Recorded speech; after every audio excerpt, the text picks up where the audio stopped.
우리에게 주시는 하나님의 말씀은 골로새서 1장 3절부터 5절까지의 말씀입니다.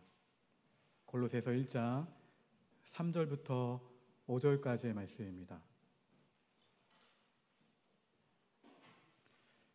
이 말씀을 한 절씩 교독하겠습니다. 우리가 너희를 위하여 기도할 때마다 하나님 곧 우리 주 예수 그리스도의 아버지께 감사하노라.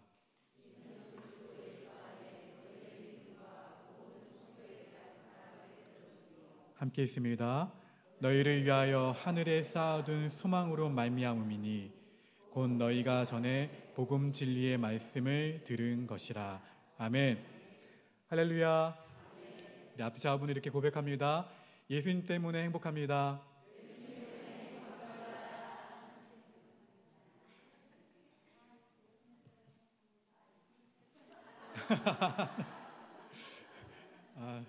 네.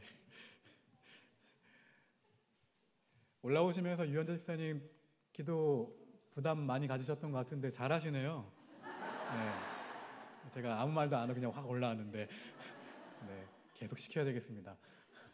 자, 점심 식사 맛있게 하셨나요?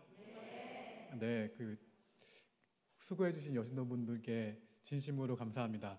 이 멘트를 제가 오전에 까먹어가지고 네, 제가 잘 까먹습니다. 자, 너무 수고해주셔서 좋은 점심시간이 된 것 같습니다. 매주 또 고생하시는 구역별로 고생해주셔서 너무 감사하고 덕분에 새가족들이 너무 맛있다고 하시네요. 네, 저도 새가족이잖아요. 네, 저도 많이 계속 매주 맛있고 너무 감사합니다. 한국을 한 번도 밟지 않았지만 한국 초기 선교에 결정적인 영향을 끼친 영국 선교사들이 있습니다. 지난주 이어서 또 이어집니다. 영국에서 중국 만주로 파송된 존 로스와 맥킨타이어 선교사님이세요. 조선 후기 한국인들 가운데에는 중국어와 만주어가 모두 가능한 진취적이고 깨어있는 청년들이 있었습니다. 그들은 지금의 북한 땅, 의주를 중심으로 중국에 국경 무역을 하는 청년들이었습니다. 이들은 고려 인상과 그리고 금과 납과 문종이 등을 들고 만주, 통화연, 고려문을 방문했다가 중국에서 사역하며 선교하며 한국 선교에 관심을 갖고 기도하던 이 두 선교사와 접선을 하게 되는 거죠. 1874년 일입니다. 아펜젤러와 언더우드의 제물포 입항이 1885년입니다. 1874년 이전에 존 로스 선교사는 이들 가운데 이응찬이라는 사람을 만나요. 그와 그의 친구들의 도움으로 1878년 봄까지 요한복음과 마가복음을 무엇으로 번역할까요? 우리말로 번역을 합니다. 그리고 이어서 지난주에 소개했던 서상윤, 이 서상윤이라는 청년을 만나서 누가복음을 번역합니다. 지난주에 소개했던 이 서상윤은 동생 서경조와 함께 홍삼 장사차 만주 영구에 왔다가 우연히 열병에 걸렸는데 맥킨타이어 선교사의 도움으로 치료를 받고 또 전도를 받아서 만주 우장에서 1879년도에 세례를 받습니다. 열병에서 완쾌된 후에 서상윤은 존 로스 선교사의 한국어 선생이자 또 성경 번역자가 되어요. 존 로스 선교사는 이 역사적 사건을 선교 본부에 보내는 문서에 다음과 같이 남깁니다. 맥킨타이어는 네 사람의 조선인 유생에게 세례를 베풀었다. 이들이야말로 장차 거두어들일 풍성한 수확의 첫 열매라고 확신한다. 현재는 조선이 서방 세계와 철저하게 단절되어 있지만 그 세국의 빗장이 풀릴 것이다. 천성적으로 조선인은 중국인보다 덜 악하고 종교성이 깊어 기독교가 전파되기만 하면 급속도로 확산될 것으로 기대한다. 1883년 서상윤은 번역된 성경을 들고 전도인이 되어서 황해도 소로에 들어갔다고 제가 말씀드렸습니다. 그리고 이것이 한국 최초의 교회 어떤 교회요? 소렉교회. 시작이 되었다고 지난주일 오후 찬양 예배 때 말씀을 드렸죠.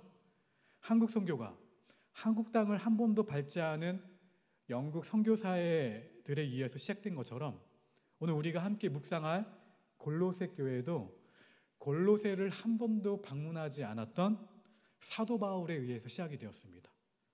잘 아시는 대로 1세기 바울의 소아시아 선교의 거점은 에베소 교회였어요. 에베소.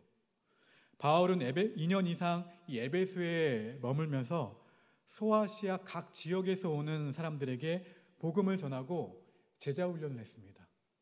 사도행전 19장 10절입니다. 화면을 보고 함께 읽겠습니다. 시작.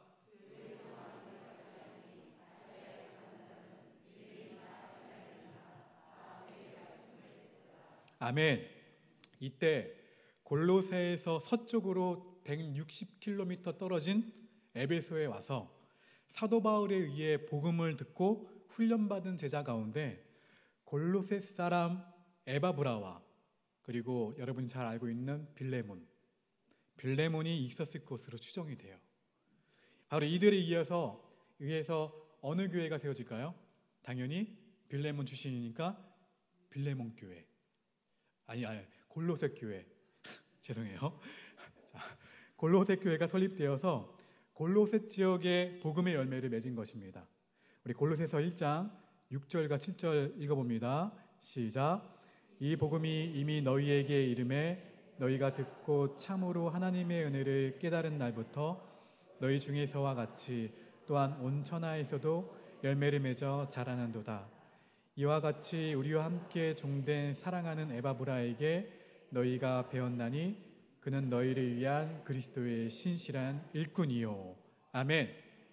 이렇게 골로새에 전해진 복음, 이 복음이 골로새 성도들 안에서 맺은 열매들이 있는데 그 열매가 무엇일까요?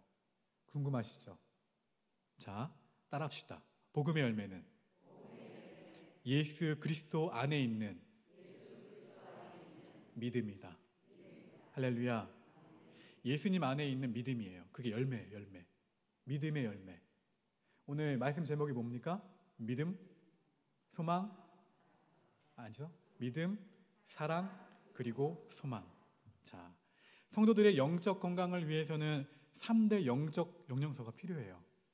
그건 바로 믿음, 소망, 사랑이에요. 바울이 이 세 가지 요소가 복음을 들은 결과, 복음을 영접한 결과 얻은 열매들이라고 말합니다. 우리 본문 골로새서 1장 4절과 5절 다시 한번 읽어봅니다. 시작.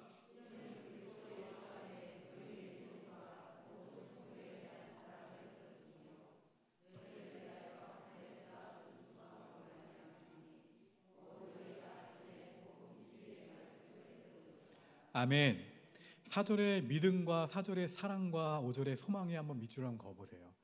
나중에 이 말씀을 우연히 또 보실 때 생각이 날 수 있도록 믿음, 사랑, 소망 나오죠? 다. 네. 오늘 이 본문의 제목을 이렇게 뺐습니다. 제가. 자, 사도 바울이 이 편지를 쓰던 당시의 골로새 교인들에게 영적 건강을 위해 가장 필요한 것이 무엇이냐고 물었다면 아마도 이 당시의 골로새 교인들은 영적 지식이라고 말했을 거예요. 바울이 원하던 대답이 아니고 영적 지식이지 않을까요? 했을 거예요. 이유는 골로새 지역에 복음이 전해지고 얼마 지나지 않아서 그들의 믿음을 흔드는 이단 사상이 소개되었습니다. 바로 영지주의예요. 영지주의는 진정으로 너희가 복음을 안다면 특별하고 신비한 영적 지식이 있어야 한다고 주장한 사람들이에요. 오늘날 신천지 사람들이 비유풀이를 아느냐고 접근하는 것을 연상하시면 돼요. 그런데 바울은 아니라고 말합니다. 바울은 복음을 전해받은 첫 번째 열매는 무엇보다 누구에 대한? 예수님에 대한 무엇이라고요? 믿음이라고 강조합니다. 예수님에 대한 믿음이 복음을 들은 사람들의 첫 번째 열매라는 거예요. 자, 복음은 우리로 하여금 믿음의 사람이 되도록 합니다. 그 믿음은 정의되지 않거나 아니면 추상되거나 심리적이거나 신념과 같은 그런 믿음이 아니에요. 혹 그렇게 생각하셨다면 다시 한번 정의를 내리셔야 돼요. 성경은 분명하게 예수 그리스도 안에 있는 믿음이라고 합니다. 복음의 핵심은 이거예요. 우리의 죄의 문제를 해결하기 위해서 누가 죽으셔요? 예수님께서. 어디에서요? 십자가에서 죽으시고, 이유는요, 우리의 새 삶을 주시고자 또 예수님은 다시 사시죠. 그러나 참 복음을 들은 사람들은 예수 그리스도를 구주로, 그리스도로, 주님으로 믿습니다. 할렐루야. 그리고 오직 예수님만을 나의 삶의 무엇으로 모시는 거예요? 왕으로. 내 삶의 주인으로 모시는 거예요. 그 주님을 신뢰하며 살아갑니다. 신뢰하지 못한 상황 가운데서도 주님을 의지하는 거예요. 로마의 황제 가이사를 주로 고백하던 그 시절에 오직 예수 그리스도만을 주로 고백하고 살아가는 사람들이 바로 그리스도인들이었습니다. 그리스도인. 믿는 사람들이 지칭한 단어가 아니에요. 믿지 않는 사람들이 저 사람들은 주님을 그리스도로 고백하는 그리스도인이다 라고 지칭을 했어요. 옆에 있는 분들 보십시오. 그리스도인들입니다.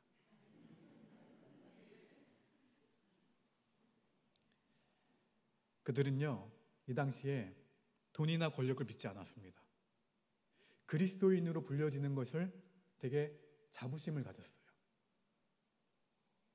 근데 이게 자부심을 갖는 정도가 아니라 죽을 수 있는 상황이었습니다. 오직 예수 그리스도 안에 그들의 믿음을 두고 살았어요. 이것이 초대교회 성도들의 믿음이었습니다. 믿음. 이 믿음이 저와 여러분의 믿음이 되기를 주의 이름으로 축원합니다. 두 번째로 복음의 열매는 따라합시다. 성도들에 대한 사랑이다. 할렐루야. 말씀드린 것처럼 복음의 핵심은 예수 그리스도예요. 그런데 이 예수 그리스도를 구주로 영접하고 하나님을 아버지로 부르는 사람들은 서로를 즉각적으로 형제 자매로 인식해요. 누구로 인식한다고요? 옆에 있는 사람들을요? 새 가족이 오더라도요? 형제 자매로 인식해요. 네. 다시 말해 교회는 형제 자매들의 영적인 가족 공동체예요. 줄여서 영가족이죠. 영가족. 맞죠? 영가족 한번 축복합시다. 당신은 나의 영가족입니다. 이제 제가 줄여서 영가족이라 해도 젊은 가족? 그렇게 생각하시면 안 됩니다. 영적인 가족 공동체 줄여서 영가족. 자, 우리의 서로를 향한 용납과 희생 필요하다는 거예요. 이 복음을 수용한 현저한 열매라고 말할 수가 있어요. 우리에게 나타나는 용납, 우리에게 나타나는 희생, 이런 모든 것들이 복음을 수용한 사람들이 맺게 되는 열매들이에요. 그래서 예수님은 요한복음 13장에서 자신의 제자들에게 새 계명을 말씀하십니다. 요한복음 13장 34절과 35절입니다. 함께 화면을 보고 읽겠습니다. 시작.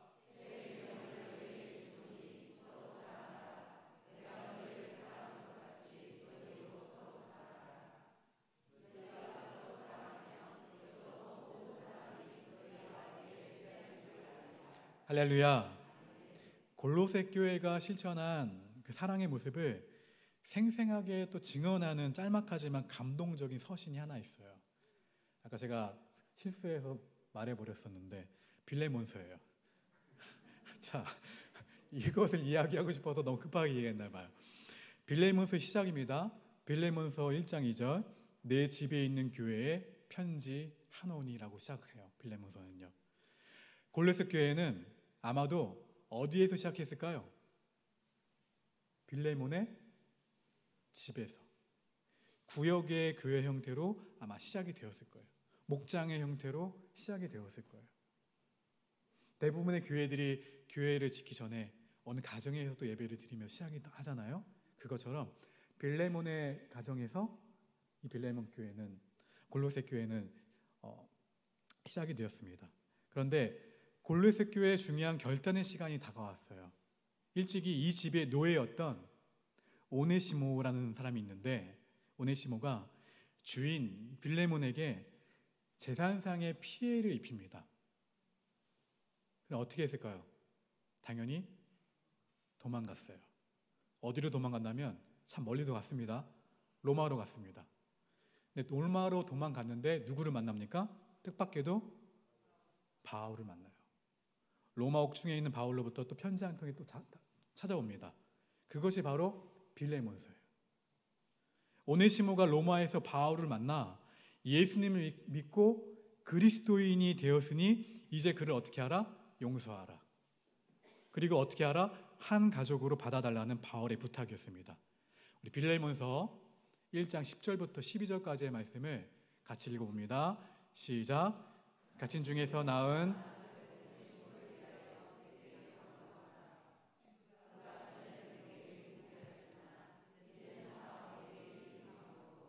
내게 그를 돌려보내노니 그는 내 신복이라. 누구의 신복이라는 거예요? 근데 보세요. 1장 16절도 같이 이어서 읽어볼까요? 시작. 이후로는 종과 같이 대하지 아니하고 종이상으로 곧 사랑받는 형제로 둘 자라. 내게 특별히 그러하거든 하물며 육신과 주 안에서 상간된 내게라. 아멘. 이것이 바로 복음의 능력이에요. 할렐루야. 그리고 이런 사랑의 실천을 위해서 바울은 기꺼이 대가를 지불할 각오가 되어 있었습니다. 바울조차도. 빌레몬서 1장 18절입니다. 시작. 그가 만일 내게 불의를 하였거나 내게 빚진 것이 있으면 그것을 내 앞으로 계산하라. 아멘. 다르게 다가오시죠. 바울은 구체적으로 내 곁에 있는 성도 한 사람 한 사람을 내 형제로 내 자매로 사랑하고 그들을 사랑하기 위해 기꺼이 희생의 값을 치르는 모습을 보여줬어요.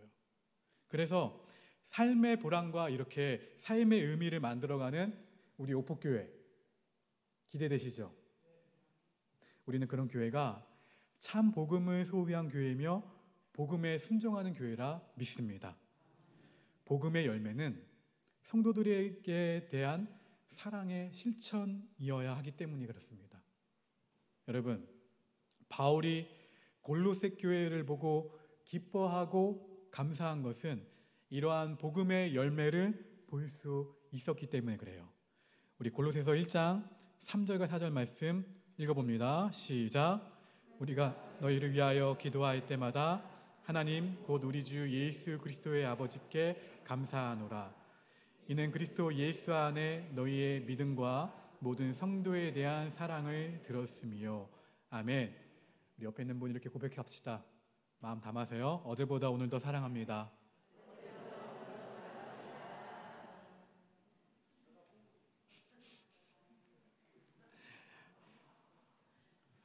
제가 유아세례 교육을 할 때 여러분에게 할 기회는 없으니까 여기서 해도 되겠죠?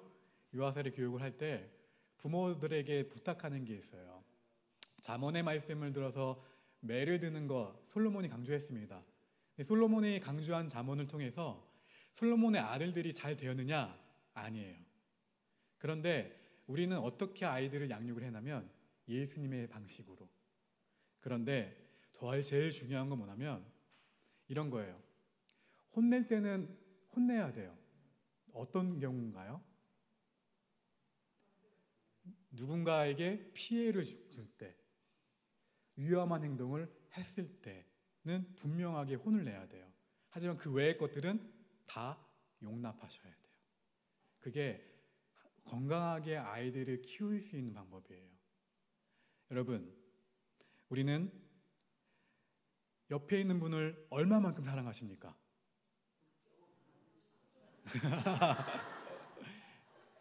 하나님의 사랑으로 더 많이, 더 깊이 사랑할 수 있기를 주의 이름으로 축원합니다. 또 복음의 열매는 하늘에 쌓아둔 소망이에요. 따라합시다. 복음의 열매는 하늘에 쌓아둔 소망이다. 성경은 이 세상을 살아가는 모든 사람들을 두 가지로 구별합니다. 하나는 땅에 보물을 쌓아두는 사람들이고 또 하나는요, 하늘에 보물을 쌓는 사람들이에요. 성경은 보물을 어디에 쌓아두라고 말씀하고 계시죠? 하늘에. 거기에는 좀이나 동록이 해하지 못하고 도둑이 구멍을 뚫지 못한다고 분명히 말씀하십니다. 이처럼 하늘에 쌓아둔 소망은 궁극적으로 영원한 천국의 소망이지만 동시에 그 영원한 천국에서 우리가 누릴 기업의 소망이 되기도 합니다. 복음을 듣고 구원의 확신을 가진 날부터 우리는 이 소망을 누리며 살고 있습니다. 동시에 그 복음을 위해 우리의 삶을 헌신하는 순간마다, 오늘 여러 가지 모양으로 헌신하셨죠. 어떤 분은 교사로, 어떤 분은 주방에서, 또 어떤 분들은 안내로, 어떤 분은 주차 안내로, 또 어떤 분들은 찬양 인도로, 어떤 분들은 또 찬양으로 지휘로, 각자 각기 방송실에서도 여러 가지 모습으로 헌신하셨어요. 하지만 그 헌신하는 순간마다 이 헌신들이 어디에 보물을 쌓아두는 거예요? 이것이요? 하늘에 보물을 쌓아두는 거예요. 가끔 천국 신앙을 타계 신앙이나 기복 신앙으로 비하하는 말을 듣기도 합니다. 예수님을 믿는 동기가 겨우 천국 가기 위한 이기적 목적 때문이냐고 묻는 믿지 않는 사람들의 질문도 있어요. 그러나 우리가 이 세상을 살아가면서 이기적 동기에 사로잡히는 이유가 저는 오히려 천국 신앙의 부재 때문이라고 생각합니다. 이 세상 다음에 올 영원한 세상을 참으로 여러분 믿는다면 이 세상의 이해관계에 그렇게 민감하게 집착할 필요가 있을까요? 순교자들의 당당함은 오히려 이 천국 신앙 때문이 아닐까요? 우리 주님이 이 세상에서 떠날 것을 예언하시면서 제자들에게 마음에 근심하지 말라고 말씀하실 수 있었던 이유, 마음에 근심하지 마. 아버지 집에서 거할 곳이 예비되어 있으며 그리고 거기 나 있는 곳에 너희도 있게 하리라. 할렐루야. 이 재회의 약속을 믿으신 것 때문이 아니겠습니까? 예수님도요. 강남 세브란스 암센터 원장이셨고 예전 국내 유방암 명의셨던 이희대 박사님이라는 분이 계세요. 2013년에 향년 61세를 일기로 별세하셨는데 이 고인은 2003년 대장암에 걸린 후에 무려 12번이나 암이 재발하는 암 사기의 인생을 살면서도 다른 암 환자들을 수술하고 그리고 환우들에게 소망을 불어넣는 일들을 중단하지 않으셨다고 합니다. 강남 암 환자 기도회에는 항상 이 분이 맨 앞자리에 앉으셨다고 해요. 그가 이토록 투병의 시간을 보내면서도 항상 웃음을 잃지 않고 살면서 2009년도에는 희대의 소망이라는 책을 또 펴냈습니다. 그 이유를 이 박사님은 암 사기 건너편에 희망의 오기, 생명의 오기가 기다리기 때문이라고 고백합니다. 이것이 바로 그의 안에 일하시던 복음의 능력이에요. 그가 쓴 책에 보면 박사님은 암의 통증이 괴롭힐 때마다 그가 돌보던 한 환자를 기억했다고 합니다. 자신보다 오히려 의사인 자신을 위로해주고 유난히 편안하게 미소를 지어 보이며 죽음을 너무나 평안히 맞이한 한 분을 지켜보면서 결국 그 이유는 단 하나, 영생의 확신 때문이었다고 고백합니다. 박사님은 그 환자를 지켜보며 자신 또한 의사의 사명과 복음의 빚진 자로서의 사명을 일깨웠다고 고백합니다. 이제 본인도 그 동일한 평화와 소망으로 사명을 마치고 천국에 계시죠. 여러분, 천국 소망에 관한 영상을 하나 제가 준비했는데 한번 보실까요?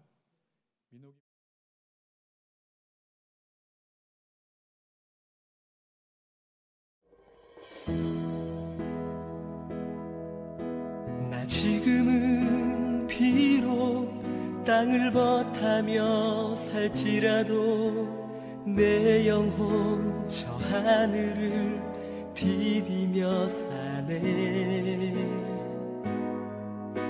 내 주님 계신 눈물 없는 곳 저 하늘에 숨겨둔 내 소망이 있네. 보고픈 얼굴들 그리운 이름들 많이 생각나. 때론 가슴 터지도록 기다려지는 것. 내 아버지 너른 품날 맞으시는 저 하늘에 쌓아둔 내 소망이네. 주님 그 나라에 이를 때까지 순례의 걸음 멈추지 않으면 어떤 시련이 와도 나 두렵지 않네. 주와 함께 걷는 이 길에.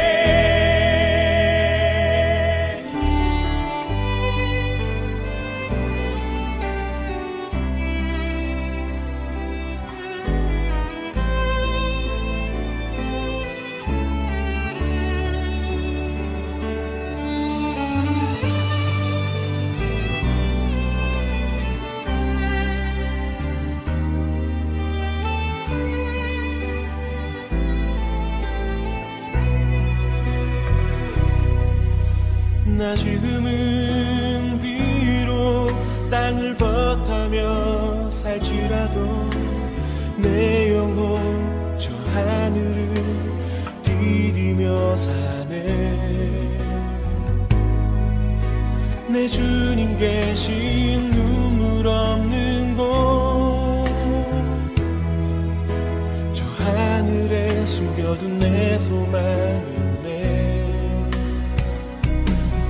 보고픈 얼굴들 그리운 이름들 나 많이 생각나. 때론 가슴 터지도록 기다려지는 곳. 내 아버지 너른 품날 맞으시는 저 하늘에 쌓아둔 내 소망이네. 주님 그 나라에 이를 때까지 순례의 걸음 멈추지 않으면 어떤 시련이 와도 나 두렵지 않네. 주와 함께 걷는 이 길에.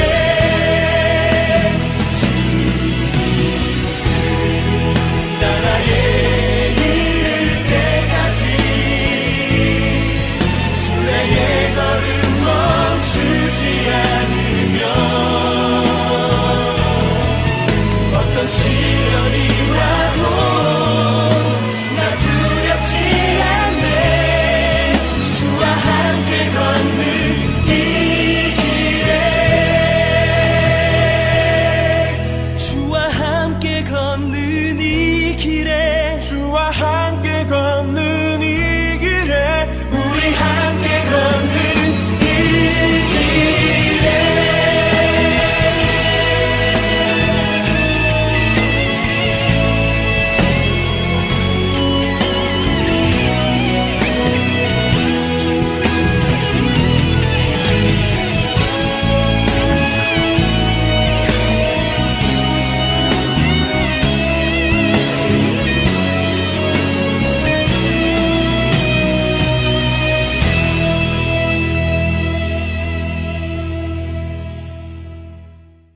사랑하는 성도 여러분, 이것이 바로 복음의 능력이고 복음의 궁극적인 열매고 하늘에 쌓아둔 소망인 것을 기억하시고 믿음,